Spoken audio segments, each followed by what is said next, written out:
കേന്ദ്ര പദ്ധതിയായ മഹാത്മാഗാന്ധി ദേശീയ ഗ്രാമീണ തൊഴിലുറപ്പ് പദ്ധതിയുടെ പേരടക്കം മാറ്റിക്കൊണ്ടാണ് ബദൽ നടപ്പാക്കാനുള്ള ബില്ല് കേന്ദ്രം ലോക്സഭയിൽ അവതരിപ്പിച്ചത്. കേന്ദ്ര ഗ്രാമവികസന മന്ത്രി ശിവരാജ് സിംഗ് ചൗഹാനാണ് ബില്ല് അവതരിപ്പിച്ചത്. ഗാന്ധിജിയെ പൂർണ്ണമായും ഒഴിവാക്കിക്കൊണ്ട് guarantee for Rozgar and Ajeevika mission, അതായത് BBG റാംജി എന്ന പേരിലാണ് ഈ ബില്ല് അവതരിപ്പിച്ചത്. നേരിട്ടല്ലെങ്കിൽ കൂടി രാമനെ അതിലും കയറ്റിവെച്ചിട്ടുണ്ട്. മഹാത്മാഗാന്ധി ദേശീയ ഗ്രാമീണ തൊഴിലുറപ്പ് പദ്ധതിയുടെ പേര് മാറ്റാൻ കഴിഞ്ഞയാഴ്ച മന്ത്രിസഭാ യോഗം തീരുമാനിച്ചെങ്കിലും അന്ന് വെളിപ്പെടുത്തിയതിൽ പദ്ധതി പേരിൽ നിന്ന് രാഷ്ട്രപിതാവിനെ പാടെ ഒഴിവാക്കിയിരുന്നില്ല. പൂജ്യ ബാപ്പു ഗ്രാമീൺ റോസ്ഗാർ ഗ്യാരണ്ടി യോജന എന്നായിരുന്നു അന്ന് പുറത്ത് പ്രചരിച്ച പേര്. എന്നാൽ തിങ്കളാഴ്ച ലോക്സഭാ അംഗങ്ങൾക്ക് പരിശോധനയ്ക്കായി നൽകിയ ബില്ലിന്റെ പേരിൽ നിന്ന് ഗാന്ധിജി എന്ന പേര് തീർത്തും ഒഴിവാക്കി. പുതിയ പേര് Viksit Bharat guarantee for Rozgar Ajeevika mission Grameen എന്നായി. 2005 പാർലമെന്റ് പാസാക്കിയ നിയമപ്രകാരം പദ്ധതിയുടെ പേര് ദേശീയ ഗ്രാമീണ തൊഴിലുറപ്പ് പദ്ധതി എന്നായിരുന്നു. 2006 മുതൽ പദ്ധതി നടപ്പിലാക്കി തുടങ്ങി. 2008 എല്ലാ ജില്ലകളിലേക്കും വ്യാപിപ്പിച്ചു. 2009 പ്രധാനമന്ത്രി ഡോക്ടർ മൻമോഹൻ സിംഗ് ഈ പദ്ധതിക്ക്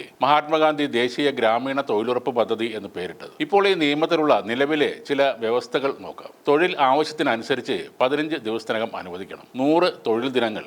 തൊഴിലാളികൾക്ക് വർഷത്തിൽ എപ്പോൾ വേണമെങ്കിലും തൊഴിൽ ആവശ്യപ്പെടും. അതിൽ നിയന്ത്രണം ഒന്നുമില്ല. ഗ്രാമസഭകളും ഗ്രാമപഞ്ചായത്തുകളും തൊഴിൽ നിശ്ചയിക്കും. കേന്ദ്ര സംസ്ഥാനങ്ങളുടെ സാമ്പത്തിക ബാധ്യത, ആ ഫണ്ടിൽ കേന്ദ്രത്തിന് പ്രാഥമിക ഉത്തരവാദിത്തം 90%. കേന്ദ്ര സംസ്ഥാനങ്ങളുടെ സാമ്പത്തിക ബാധ്യത ഫണ്ടിൽ കേന്ദ്രത്തിന് പ്രാഥമിക ഉത്തരവാദിത്തമാണ്. 90% വിഹിതം കേന്ദ്രം നൽകും. 10% സംസ്ഥാനം നൽകേണ്ട ഫണ്ട്. എന്നാൽ പുതിയ ബിൽ പ്രകാരം കേന്ദ്രം നിശ്ചയിക്കുന്ന വിഹിതത്തിന് അനുസരിച്ചാകും തൊഴിലുറപ്പ്. സംസ്ഥാനങ്ങൾക്കും അതിൽ ബാധ്യതയുണ്ട്. തൊഴിൽ ദിനങ്ങൾ 125. കാർഷിക സീസണിന്റെ മൂർധന്യഘട്ടം കണക്കിലെടുത്ത് 60 ദിവസം വരെ തൊഴിലുറപ്പിൽ മറ്റ് തൊഴിൽ അനുവദിക്കേണ്ട. കേന്ദ്രം 60%, സംസ്ഥാനം 40%. ഇനി ചെലവ് അധികമായാൽ ആ ബാധ്യതയും കൂടെ സംസ്ഥാനത്തിന് തന്നെ ആയിരിക്കും. തൊഴിൽ അവകാശം എന്ന ആശയത്തെ പുതിയ ബിൽ അട്ടിമറിക്കുകയാണ്. അതിനോടൊപ്പം ഒരിക്കൽ കൂടി മഹാത്മാഗാന്ധി എന്ന പേരും ഒഴിവാക്കുന്നു. 2014 മോദി സർക്കാർ അധികാരമേറ്റത് മുതൽ തൊഴിലുറപ്പ് പദ്ധതി അട്ടിമറിക്കുന്നതിന് നടത്തിയ നീക്കങ്ങളുടെ അവസാന പടിയായി ഇതിനെ കാണാവുന്നതാണ്. ബജറ്റ് നീക്കിയിരിപ്പ് വെട്ടിക്കുറച്ച് പദ്ധതിയെ ഞെരുക്കിയ കേന്ദ്രം ഇപ്പോൾ ഈ പദ്ധതിയെ ഇല്ലാതാക്കുകയാണ്. പ്രതിവർഷം 1.5 ലക്ഷം കോടി രൂപ ചെലവ് വരുന്ന പദ്ധതിക്കായി സംസ്ഥാനങ്ങൾ 55,000 കോടി രൂപ മുടക്കേണ്ടി വരും. ഓരോ സാമ്പത്തിക വർഷവും സംസ്ഥാനങ്ങൾക്ക് എത്ര തുക നൽകണമെന്ന്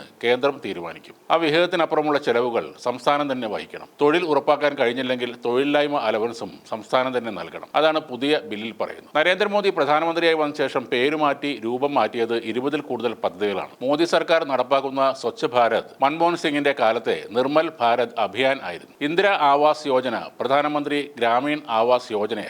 രാജീവ് ആവാസ് യോജന അത് ചേരി നിർമ്മാർജ്ജനം ചെയ്യാനുള്ളതാണ്. അതിന്റെ പേര് Sardar Patel national mission for urban housing എന്നാക്കി. National governance plan digital India ആക്കി. അത് ഒരു നല്ല മാറ്റമാണെന്ന് തന്നെ പറയാം. നാഷണൽ മാനുഫാക്ചറിംഗ് പോളിസിയാണ് ഇപ്പോഴത്തെ മേക്ക് ഇൻ ഇന്ത്യ എന്ന ആത്മനിർഭർ ഭാരത്. അങ്ങനെ പഴയ പദ്ധതിക്ക് പുതിയ പേരിടുന്നതിലെ ലേറ്റസ്റ്റ് ആണ് Viksit Bharat guarantee for Rozgar and Ajeevika mission Grameen, BBG Ramji. സ്വാതന്ത്ര്യ സമരത്തിൽ ഒരു പങ്കുമില്ലാത്തതിന്റെ നാണക്കേട് മറച്ചുവെക്കാൻ സ്വാതന്ത്ര്യ സമര ചരിത്രം തന്നെ തിരുത്തി എഴുതാൻ തയ്യാറെടുക്കുകയാണ് കേന്ദ്ര സർക്കാർ. ഗാന്ധിജി എന്ന പേരിനോടും ആശയത്തോടും സംഘപരിവാറിന് എത്ര വിദ്വേഷമുണ്ടെന്ന് വ്യക്തമാക്കുന്നതാണ് തൊഴിലുറപ്പ് പദ്ധതിയുടെ പേരുമാറ്റമെന്ന് മുഖ്യമന്ത്രി പിണറായി വിജയനും കഴിഞ്ഞ ദിവസം പറഞ്ഞിരുന്നു. ഈ പുതിയ ബില്ല് നിയമമാകുന്നതോടെ കേരളത്തിന് പ്രതിവർഷം 1,600 കോടി രൂപയോളം അധികം ബാധ്യതയുണ്ടാകുമെന്ന് മന്ത്രി MB രാജേഷും പറയും. കേന്ദ്രത്തിന്റെ സാമ്പത്തിക ഉപരോധത്തിൽപ്പെട്ട് വലയുന്ന സംസ്ഥാനത്തിന് ഇത് താങ്ങാനാകില്ല. കേരളത്തിലെ 22.61 ലക്ഷം വരുന്ന തൊഴിലുറപ്പ് തൊഴിലാളികളെ ആശങ്കയിൽ ആക്കുന്നതാണ് ഈ സ്ഥിതിവിശേഷം.